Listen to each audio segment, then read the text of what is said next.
Alright, this is Vegeta8259 again, and I figured I'd just do a little quick tutorial for you guys today. Have you ever bought a model kit, specifically a model kit from the 90s, that had a lot of panel lines in it that you just really wish weren't there? Well, today I'm going to do a tutorial on panel line removal. So, since I'm working on my 1:100 scale Gundam X, I figured why not work on it in front of the camera. Anyway, here's the foot, and as you can see it's got lots of panel lines along the side of it right there. And basically all you're going to need to remove panel lines is some modeling putty. This is Tester's brand. You can also get it from GSI Krios, Mr. Hobby stuff. Tamiya makes putty.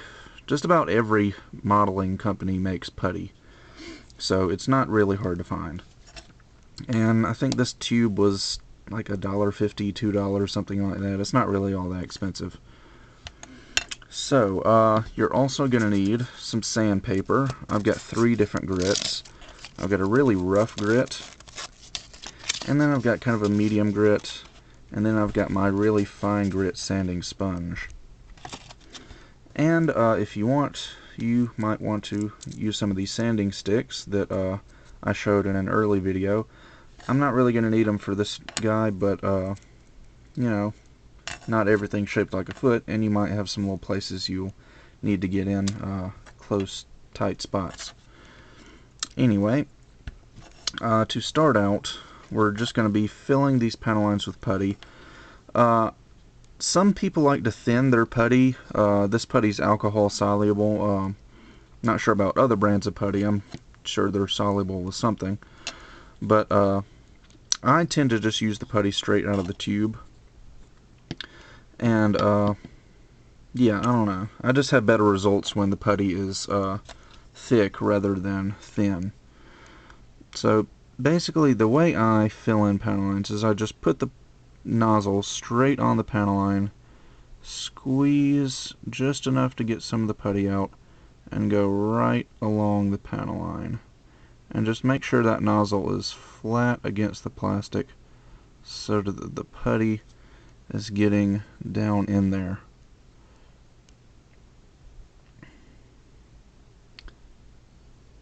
And there we go. One more right here, and there.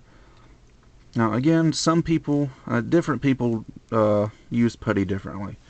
Like some people will put the putty in a little tray and mix it up with something, and get a toothpick, or they actually sell putty applicators. I've seen them on Hobbywave and other sites.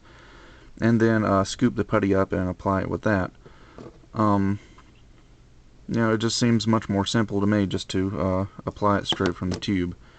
And then you might want to pat it down with your hand a little bit just to make sure that that putty is down inside that panel line. Don't mess with it too hard, because it's kind of a sticky liquidish stuff, so if you mess with it too much it will get stuck to your hand, so just be careful with it. Anyway, so we've got the panel lines filled. And I guess different putties take different times to dry. If you've thinned your putty, it's not going to take quite as long. Generally, I like to just leave putty overnight to set up. And basically, when you come back the next morning, it'll look exactly the same, only it'll be very, very dry. And this is where the sandpaper comes in. Now, I'm going to start off with the rough grit sandpaper, just because rough grit is better for heavy duty stuff, and then I'll move on to the medium grit and then the fine grit.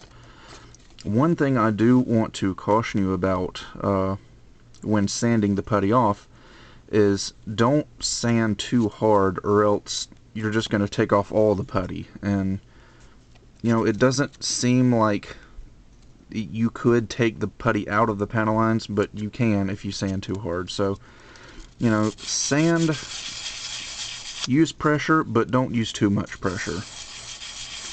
Just bear down hard enough so that you're actually sanding it. because you certainly don't want to take it all off in one swipe, but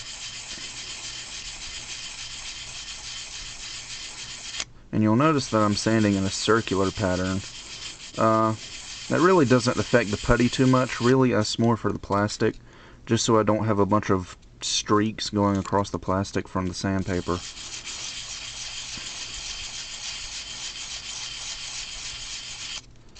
And then you just keep going, and as you can see, that putty is slowly disappearing.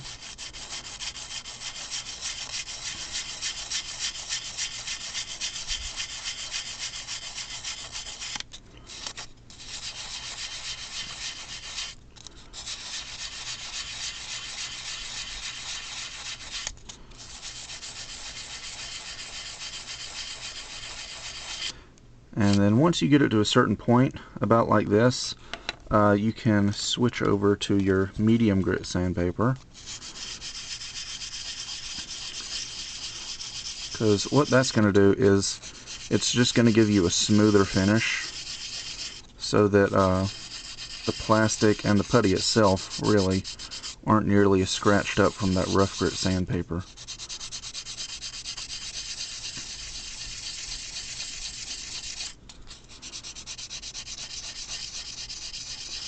And of course you'll notice sometimes you'll have stubborn areas that just don't want to go away, but just put some elbow grease into it and you should be fine.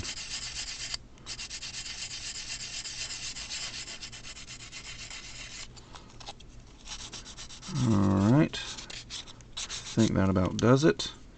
And then I'm going to finish off with my super fine grit sanding sponge. This is one of the best things I've ever bought. It was like $2 at Walmart. And you can get it at a hardware store as well. But it just gives you a really nice smooth finish. And the fact that it's a sponge, is a block like this, makes it really easy to use. Alright. And just kind of wipe away all the dust. And you'll get something that looks like this. You can see the blue plastic is still there, but the panel lines are filled in with putty. And you might want to wear a dust mask because, as you can see down here, there will be quite a bit of dust created. Let's see, what's the caution thing on this? Flammable, vapor harmful. Doesn't really say anything about the dust being harmful, but oh well. So really that's up to you. I personally don't really wear a mask when sanding putty. The only time I really wear a mask is when I'm sanding resin, because resin dust will give you lung cancer.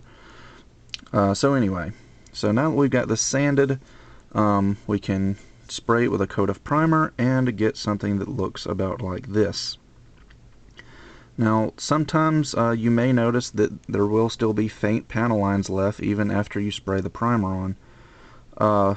If that's the case, you may want to go back with your medium grit sandpaper. Don't use the rough grit, because this will just eat straight through the primer and you'll be back to square one. So if you've got some faint panel lines still left, you might want to go back with your medium grit sandpaper and just kind of softly go over it. See how I'm sanding, but I'm not taking the primer off? Just do that a couple of times and then spray the primer back on, and eventually those panel lines will be gone. So I guess that about does it for the panel line removal tutorial.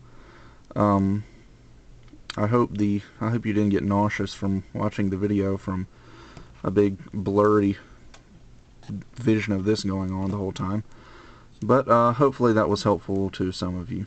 So with that, I will see you guys next time.